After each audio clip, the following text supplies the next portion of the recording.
টি-20তে fourth highest run scorer, টি-20তে run chase করতে গিয়ে সবার থেকে বেশি সেঞ্চুরি, ওডিআইয়ে ফার্স্ট দিন ডেবিউয়ের মধ্যে সেঞ্চুরি, ক্রিকেটের সব ফরম্যাটে সেঞ্চুরি এবং টি-20তে সেকেন্ড ফাস্টেস্ট সেঞ্চুরি এবং হাফ সেঞ্চুরি। শুধুমাত্র একটাই ব্যাটসম্যান যে সব ফরম্যাটে 6 মেরে তার নিজের সেঞ্চুরি পূর্ণ করে, যার নামের পাশে এত রেকর্ড থাকার পরেও কেন তাকে টিম ইন্ডিয়ার স্কোয়াডের মধ্যে দেখা যায় না। তো চলুন আজ আমি আপনাকে সম্পূর্ণভাবে সব বুঝিয়ে বলি। কে.এল. রাহুল সে তার নিজের কেরিয়ারের শুরু 2010 সালে নিজের স্টেট টিম কর্ণাটকের সাথে করেছিলেন। তখন শুধুমাত্র তার বয়স ছিল 18 বছর। ফার্স্ট ক্লাসে সে অনেক রান করার পরে নিজের জায়গা টিম ইন্ডিয়ার মধ্যে করে নেয়। তারপর সে 2014 সালে অস্ট্রেলিয়ার বিরুদ্ধে নিজের টেস্ট ম্যাচের ডেবিউ করেন। প্রথম টেস্ট ম্যাচে সে শুধুমাত্র 1 এবং 3 রানে আউট হয়ে যায়। তারপর আপনি কে.এল. রাহুলের ওডিআইয়ের ডেবিউয়ের কথা বলেন তো 11 জুন 2016 হয়েছিল। সেখানে সে প্রথম ম্যাচে 100 রান করে জিম্বাবুয়েকে ভেঙে দিয়েছিল। ওই ইনিংসটায় কে.এল. রাহুল 100 রান করেছিল আর সেখানে সে 6 মেরে নিজের সেঞ্চুরি সম্পূর্ণ করেছিল। এবং আপনি শুনে অবাক হবেন যে কে.এল. রাহুলের ওই 6টা পুরো ম্যাচের মধ্যে একটাই 6। তারপর কে.এল. রাহুল তার টি-20 ডেবিউ 16 জুন 2016 জিম্বাবুয়ের বিরুদ্ধে করেছিলেন, যেখানে সে 110 রান করে 51 বলের মধ্যে। তারপর সে সব ফরম্যাটে নিজের পজিশন ফিক্স করে নেয় ইন্ডিয়ার টিমে। এরপর আপনাকে বলি তো তার আইপিএল এর শুরু রয়্যাল চ্যালেঞ্জার ব্যাঙ্গালোরের হাত ধরে হয়েছিল, যখন 2013 সালে ব্যাঙ্গালোর তাকে কিনে নিয়েছিল।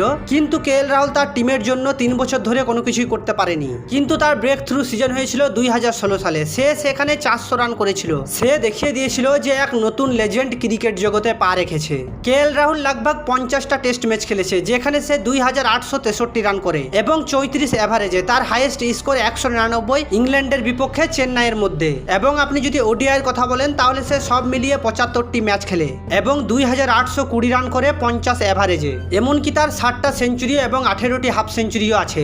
এবং আপনি টি-20র কথা বললে 72টি ম্যাচের মধ্যে 2265 রান করে, সেখানে তার হাইয়েস্ট রান 110 37 এভারেজে।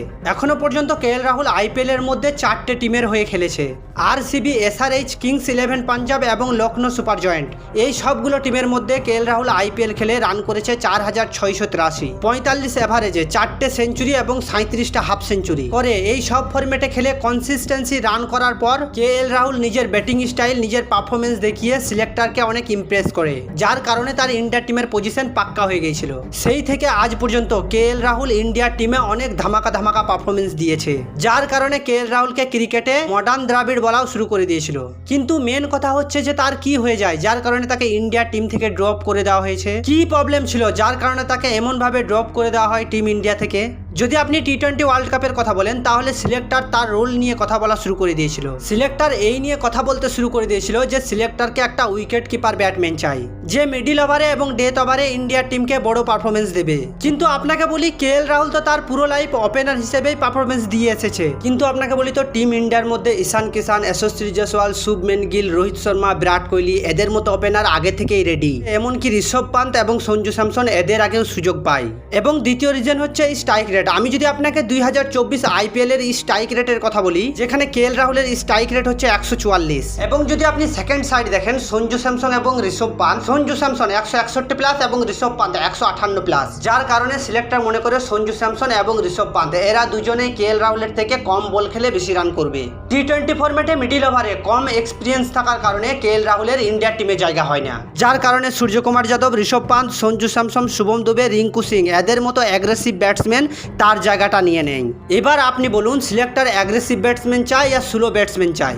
এবং আমি যদি আপনাকে কে.এল. রাহুলের ফিটনেসের কথা বলি তাহলে কে.এল. রাহুল তার পুরো ক্যারিয়ার ইঞ্জুরির মধ্যে কাটিয়ে দেয়। কেননা 2015 সালে ডেঙ্গুর কারণে কে.এল. রাহুল বাংলাদেশের ট্যুর মিস করে দেয়। 2016 সালে ট্রেনিংয়ে ইঞ্জুরি হওয়ার কারণে ইংল্যান্ডের টেস্ট সিরিজ মিস করে দেয় এবং আবার 2021-এ ইংল্যান্ডের বিরুদ্ধে টেস্ট সিরিজ মিস করে ইঞ্জুরি হওয়ার কারণে।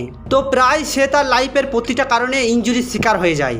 আপনাকে বলি ঋষভ পান্তের অ্যাক্সিডেন্ট হওয়ার পরে কে.এল. রাহুল কিপিংয়ের দায়িত্ব নেয়, কিন্তু এতে কে.এল. রাহুলের আবার ইঞ্জুরির চান্স বেড়ে যায়। এই সব কিছুর কারণে ইন্ডিয়ার টিমে তার জায়গা নিয়ে কোশ্চেন ওঠা শুরু হয়ে যায়। 2023 ওয়ার্ল্ড কাপে তার অ্যাভারেজ পারফরমেন্স, লাস্ট 2টা আইপিএলে তার পারফরমেন্স করতে না পারা, এমন অনেক রিজন যার কারণে তাকে ইন্ডিয়ার টিম থেকে সরিয়ে দেওয়া হয়। তারপর আপনাকে বলি তো আইপিএলে লখনৌ সুপার জয়েন্টের রানার সঞ্জীব গনেকা লাইভ ম্যাচ হায়দ্রাবাদের সাথে হারার পর তাকে উল্টো পাল্টা বলে, যার কারণে সঞ্জীব গনেকাকে অনেক ট্রোলও করা হয়েছিল। আপনি যদি আজও দেখেন তো কে.এল. রাহুলের মতো ব্যাটসম্যান 3 ফরম্যাটেই কনসিস্টেন্সি পারফরমেন্স দেওয়া আজও টিম ইন্ডিয়ার মধ্যে নেই।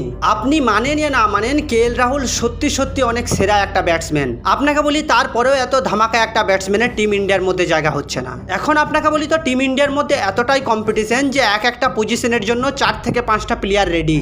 তাহলে কি সত্যি কেএল রাহুল দা এন্ড? এটা তো সময়ই বলবে।